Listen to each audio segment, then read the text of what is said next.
뜨는 밤 책 읽어주는 남자 리더 준원입니다. 안녕하세요, 리더 준원입니다. 오늘도 계속해서 노인과 바다 11화를 읽어드리도록 하겠습니다. 영상이 마음에 드시면 채널 구독, 좋아요 눌러주시면 감사하겠습니다. 노인과 바다 11화. 노인은 그 큰 물고기를 뱃머리와 배꼽을 그리고 배 허리께에 단단히 비끄러맸다. 물고기의 크기는 큰 배 한 척을 나란히 메워놓은 것만큼 컸다. 노인은 마지막으로 밧줄을 한 가닥 끊어서 물고기의 주둥이가 벌어지지 않도록 아래턱을 주둥이에 감아 묶었다. 될 수 있는 한 배를 쉽게 저어갈 수 있도록 하기 위해서였다. 그 다음 돛대를 세우고 갈고리대와 가름대 등 장비를 정리한 뒤 조각조각 기운 돛을 폈다. 마침내 배가 움직이기 시작했다. 노인은 나침반이 없어도 서남 쪽이 어느 쪽인지 알 수 있었다. 무역풍의 촉감을 느낄 수 있었기 때문에 돛이 이끌어가는 대로 움직이면 되었다. 이제는 가는 낚싯줄을 이용해 모든 먹을 것을 낚아보도록 하자. 그리고 목도 축여야지. 그러나 가짜 미끼는 보이지 않았다. 미끼로 쓸 정어리마저 상해에 있었다. 할 수 없이 누런 멕시코만 해초 한 조각을 갈고리로 건져서 털어보았다. 그러자 그 속에 있던 잔새우가 배 바닥으로 떨어졌다. 그 중에 서너 마리는 그래도 꽤 먹을만해 보였다. 새우는 노인의 발밑에서 모래벼룩처럼 튀어올랐다. 노인은 엄지손가락과 검지손가락을 이용해 새우의 머리를 따낸 뒤 껍질이며 꼬리까지 다 씹어 먹었다. 노인은 이 조그만 새우가 영양이 풍부하고 맛도 좋다는 것을 알고 있었다. 아직도 물병에는 물이 2모금쯤 남아 있었다. 노인은 새우를 먹고 나서 물을 한 모금 마셨다. 배는 무거운 짐을 실었는데도 잘 달렸고 그는 키의 손잡이로 배의 방향을 조종했다. 물고기는 잘 보였다. 노인은 상처투성이가 된 두 손을 쳐다보았다. 배꼽물에 닿은 등이 아파오자 비로소 이 일이 꿈이 아니라 생시라는 것을 실감했다. 물고기와의 싸움이 끝나갈 무렵에는 너무 고통스러워서 이건 꿈일지도 모른다는 생각이 들기도 했었다.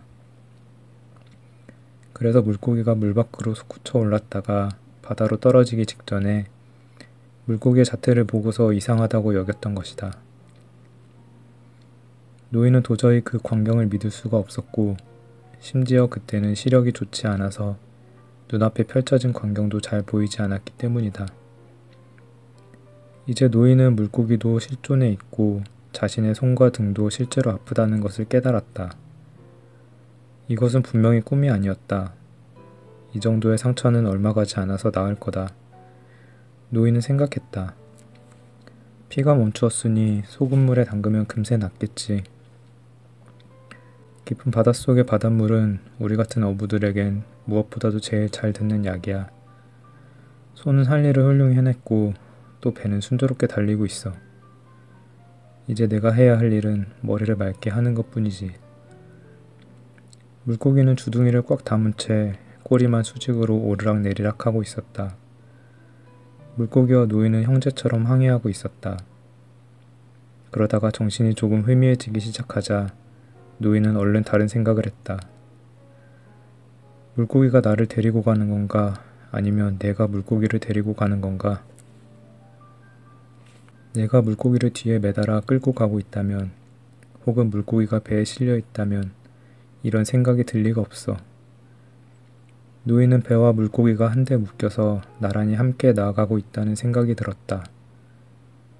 그래서 자꾸만 그런 혼란스러운 생각이 드는 것이다. 그러다가 물고기가 원한다면 나를 데리고 가도 상관없어. 내가 저 물고기보다 좀 낫다는 것은 꾀가 있다는 것뿐이다. 사실 물고기가 나를 해치는 건 아니니까. 그들은 순조롭게 육지를 향해 나아가고 있었다. 노인은 짠물에 손을 담근 채 정신을 차리려고 애썼다. 하늘에 뭉게구름이 높이 떠 있는 것으로 보아 밤새도록 미풍이 불 것이 틀림없었다. 노인은 자신이 거대한 물고기를 잡았다는 사실이 확실하다는 것을 확인하기 위해 물고기에서 눈을 떼지 않았다.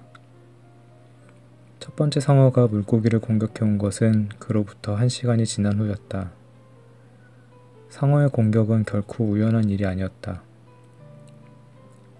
물고기의 검은 피가 깊은 바닷속으로 퍼지자 피냄새를 맡은 상어가 푸른 수면을 박차고 물 위로 솟아오른 것이다.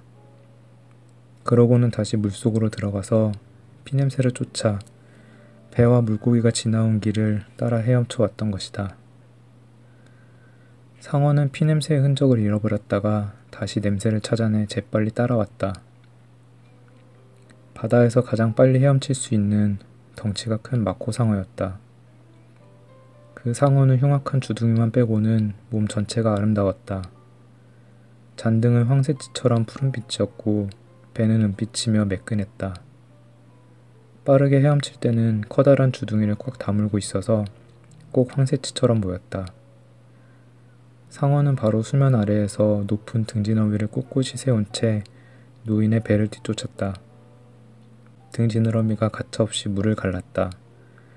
꽉 담은 주둥이 속의 이빨은 다른 상어처럼 피라미드형이 아니었다. 8줄의 이빨이 죄다 안으로 굽어 마치 매의 오그린 발톱 모양 같았다. 이빨의 길이는 거의 노인의 손가락 정도였고 양쪽 끝이 면도날처럼 날카로웠다. 바다에 사는 어떤 물고기라도 잡아먹을 것처럼 생긴 이빨이었다. 게다가 놈은 매우 빠르고 힘이 세서 당해낼 물고기가 없었다. 바로 그 공포의 상어가 신선한 피냄새를 맡고서 전속력으로 쫓아온 것이다. 노인은 상어가 다가오는 모습을 보았다. 그리고 저 상어는 무서워하는 것이 전혀 없고 하고 싶은 대로 하고야 마는 놈이라는 사실을 대번에 알아챘다. 그는 상어의 동태를 지켜보면서 작사를 준비하고 거기에다 밧줄을 단단히 묶었다. 그런데 고개를 비끄러매느라 잘라쓴 밧줄은 그만큼 짧았다. 이제 노인의 머리는 맑았다. 상어를 보고 마음을 단단히 먹었지만 희망은 거의 없어 보였다. 좋은 일은 결코 오래 지속되지 않는 법이야. 노인은 중얼거리면서 상어와 배에 매단 큰 물고기를 번갈아가며 쳐다보았다.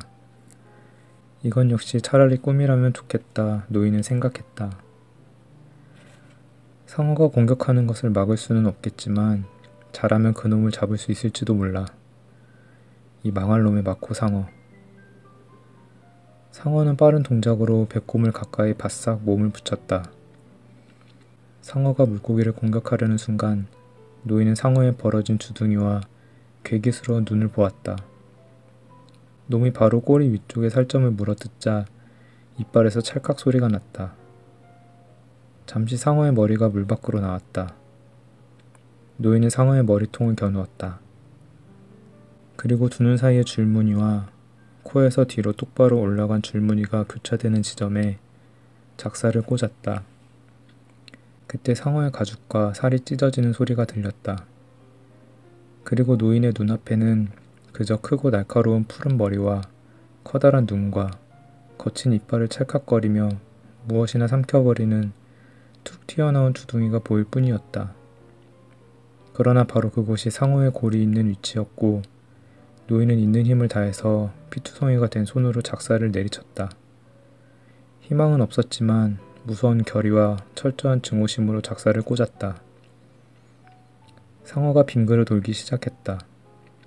노인이 언뜻 보기엔 이미 상어의 눈은 살아있지 않았다. 상어는 수면에서 몸을 2번 돌리고 밧줄이 감긴 몸을 또 돌렸다. 노인은 상어가 죽었다는 것을 알았지만 상어는 그 사실을 받아들이려 하지 않는 것처럼 보였다. 상어는 거꾸로 뒤집혔으면서도 꼬리로 물을 후려치고 연속해서 주둥이를 찰칵거리며 경주용 보트처럼 물살을 헤치고 달렸다.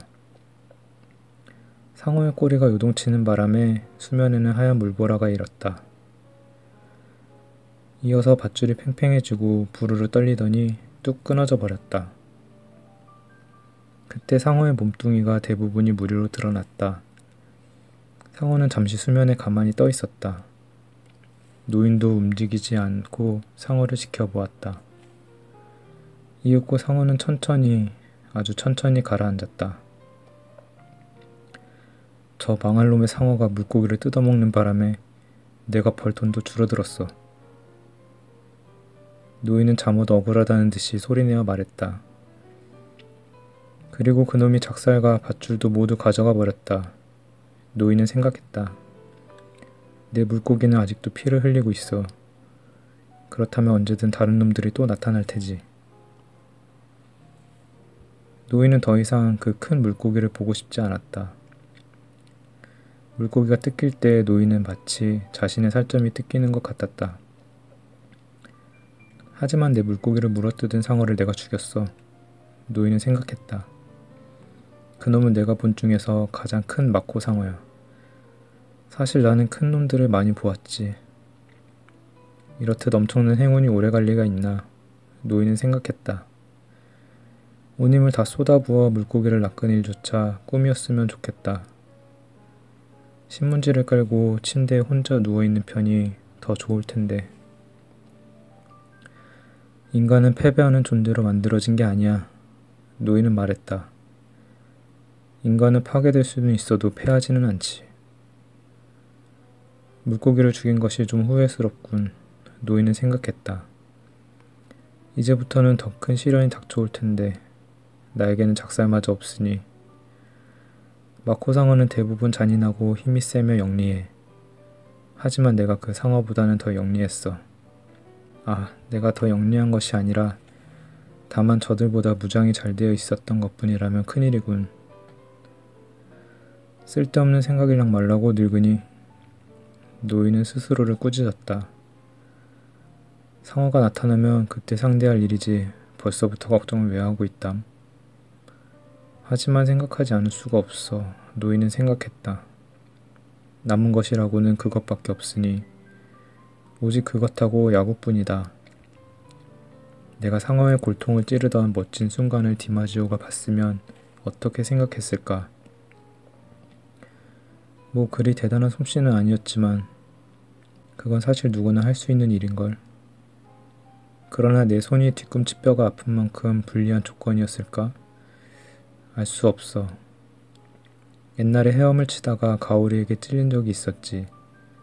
그땐 하반신이 마비되고 참을 수 없을 정도로 아팠었어. 그때 말고는 뒤꿈치에 이상이 생긴 적은 없었지 아마. 이봐, 기왕이면 뭐 좀 유쾌한 일이나 생각하지 늙으니. 노인은 말했다. 그는 중얼거리며 나름대로 계산을 해보았다. 이제 시시각각 집이 가까워지고 있어. 또 물고기의 살점을 일부 잃었기 때문에 배는 더 가볍게 달리고 있지.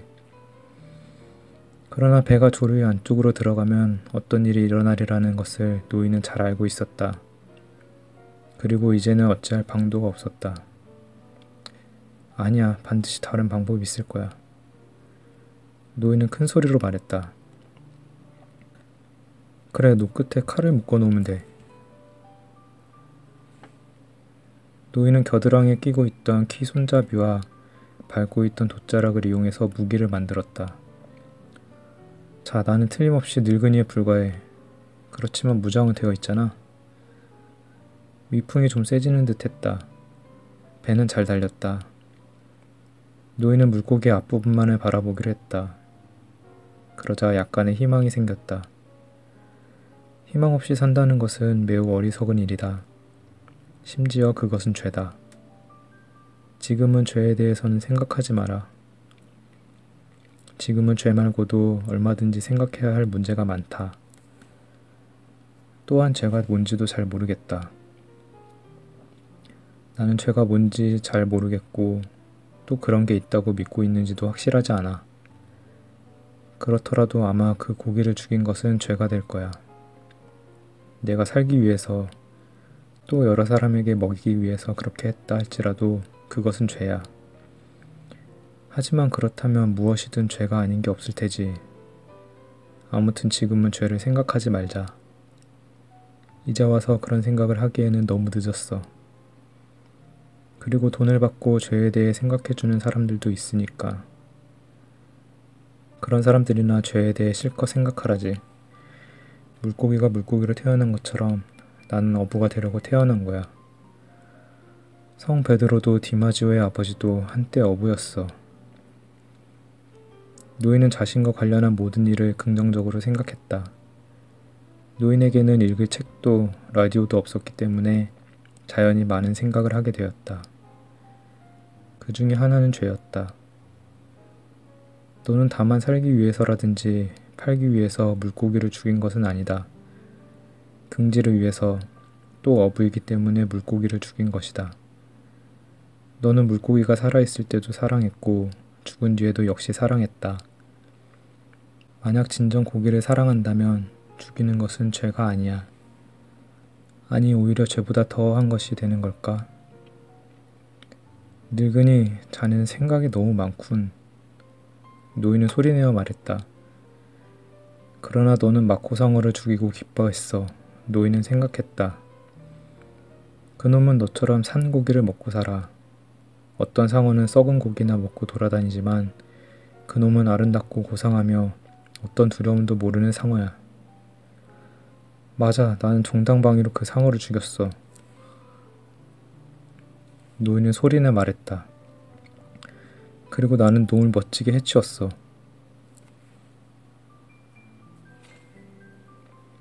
노인과 바다 11화를 읽어드렸습니다.